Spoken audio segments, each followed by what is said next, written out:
This reed isn't going to work. This reed isn't going to work. This reed isn't going to work. This reed isn't going to work. This reed isn't going to work. I couldn't make this up if I tried. So I am using a 12-dent reed for this. I didn't have a lot of options, so I'll be threading 001. Seems like a lot of work, but let's do it. So I'm thinking something doesn't seem quite right here.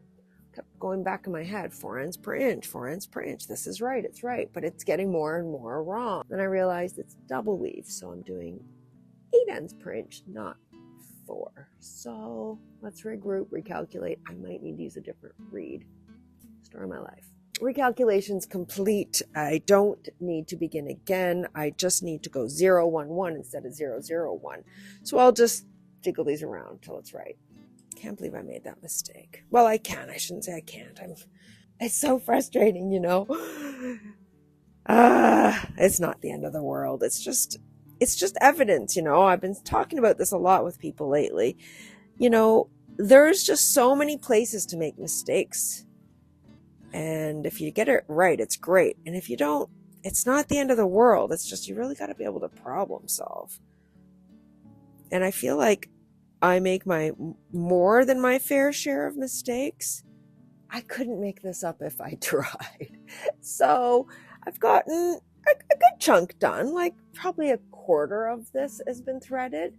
And so I came to a knot that I had pulled out towards the end, but not all the way out. This knot I had to very, very, very forcefully pull out through the reed. These are not going to come out of the reed. This reed isn't going to work. So I looked through all my other reeds, and I do have a 6-dent that would work, except it's 45 inches and this warp is 48 inches. So that doesn't work. So I actually don't have a reed that will work for this warp. So I quickly went and looked at the list of what my guild has for rent, and they don't have an appropriate one that would work. So I messaged my good friend Anne, who just loaned me a whole entire loom, and I asked her, and she's like, "Yay, I do. I have one. It's 60 inches. Well, guess what? My loom will not take a reed any bigger than 55 inches. Hers is 60. So I'm gonna have to put an SOS out to my guild and see if anybody in my guild locally has a reed that I can get today or tomorrow. If not, I guess I'm ordering another reed." So you might remember the other day when I was saying that this is what weaving's all about. We're rolling with it and fixing your mistakes. I swear half of weaving is troubleshooting. So this has been a big problem. I have walked away from the loom for about 24 hours, and I have spoken to a significant number of weavers in that 24 hours. And I think I have a solution. I cannot find a reed the right size. So if you can't change the reed, what can you do? Change the yarn, I guess. I mean, it's warped, it's beamed. I'm not going to change it, but I can make a change. So this was the big fat knot. And what I did was I undid the knot, undid the one big fat knot, and retied 3 smaller knots, because 3 smaller knots can fit through this reed. It's not that it doesn't touch at all, but it goes right through. Before it would not go through. So I might even do 4 knots just to make them all a little bit smaller. But I think what I'm going to do is just weave on. And when I come to the knots, I'm either going to do this solution or alternately, and I'm going to see how it actually plays out. Or maybe I'll think about it tonight and decide. I don't know. But what I'm thinking, somebody suggested in the comments today, I did a live video, and oh my God, I'm so glad I did that because the comments were so helpful.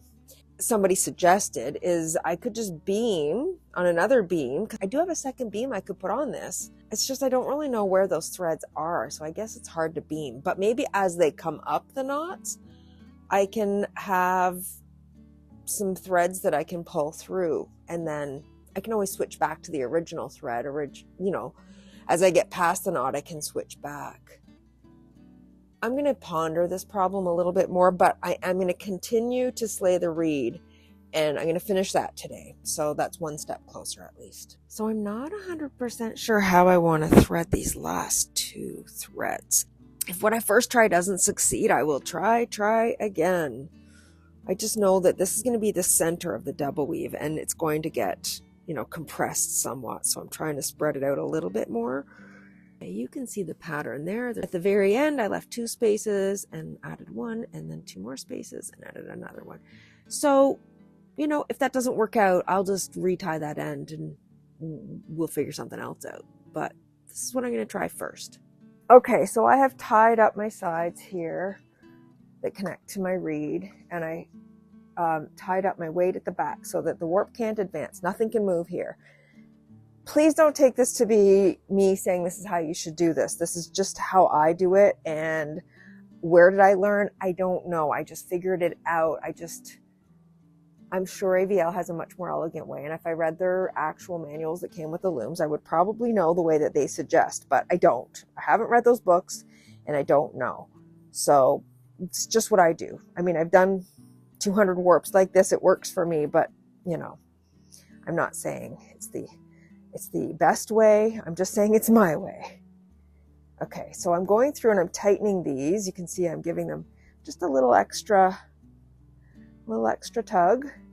Make sure they're nice and snug. So I'm just going to go through and give these a second knot. Oh, I had a funny story I wanted to tell you about tying 2 knots. So I go through and tie them twice. So over the years, both of my daughters, they're 26 and 27 now, both of my daughters have taken turns working here. And so my one daughter, she was working here, and I said to her, she was just, you know, she's just learning. I said to her, can you go through and tie on this? I showed her how to do it. And I said, I want you to tie a row of knots and then, you know, tie them twice. Okay. So when I came to start weaving, I said, oh, I was sure I told you to tie these twice. And she said, I did. I said, well, you didn't. You haven't tied them twice. And she said, I did. I tied them twice. I said, I'm sitting in front of the loom. I can see there's only 1 knot tied here.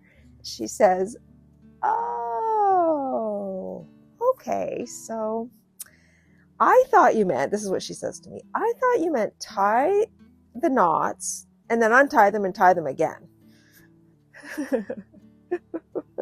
So she had tied them all twice, but twice individually, not so they ever had 2 knots in them. Anyways, this is actually my daughter who went to McGill University and has a degree in science. So she's a super smart young lady. She's just a communication error. Isn't that silly? Like, I said the right things. I just didn't realize it could be interpreted in different ways. Okay, so now I'm going to take another rod and I'm going to pass it through my apron and through these zip ties that I put in here previously. I still have to put one in the middle, but that one's just going to have to wait a few minutes actually. And I really want these to come up over. Get all those over top as best we can. Now I'm going to undo all my ties here. I was just thinking about my method of using the bars, the metal bars against the reed.